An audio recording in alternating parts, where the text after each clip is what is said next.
నన్ను కోసినా కూడా 18,500 కోట్ల రూపాయల కంటే ఎక్కువ ఆదాయం లేదు. ఏం చేస్తారు ఆయనను? చెప్పురు ఉద్యోగ సంఘాల నాయకులను అడుగుతున్నా, ఏం చేస్తారు? నన్ను కోసుకుంటే తింటారా? వండుకొని తింటారా? ఏం చేస్తారు? లేదు, ఉన్నదే 18,500 కోట్లు. ఎట్లా వంచుదామో చెప్పండి. ఏది ఆపమంటారో చెప్పండి. వృద్ధాప్య పెన్షన్లు ఆపమంటారా? ఉచిత కరెంట్ ఆపమంటారా? షాదీ ముబారక్ ఆపమంటారా? ఏ ఆపమంటారో చెప్పండి. ఏది ఆపుతారో ప్రజలకు చెప్పండి. అయ్యా మీది ఆపేసి మేము బోనసులు తీసుకుంటాం, మేము జీతాలు పెంచుకుంటాం, మేము అన్నీ మేము దినంగా మిగిలితేనే మీకు ఇస్తామని రైతు ప్రజలకు చెప్తా అంటే చెప్పండి.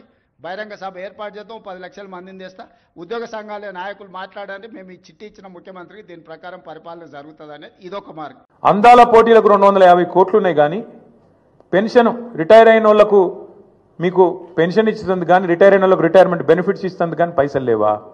ఇదేనా నీ ప్రభుత్వం? ఇదేనా నీ ప్రాధాన్యత? నన్ను కోసుకొని తింటారా అంటుండు ముఖ్యమంత్రి. నన్ను కోసుకొని వండుకొని తింటారా? ఇదొక ముఖ్యమంత్రి ప్రభుత్వ ఉద్యోగులను ఉద్దేశించి మాట్లాడిన మాట. అయ్యా ముఖ్యమంత్రి గారు, నిన్ను కోసుక తినేంత పిచ్చోడేవాడు లేడు.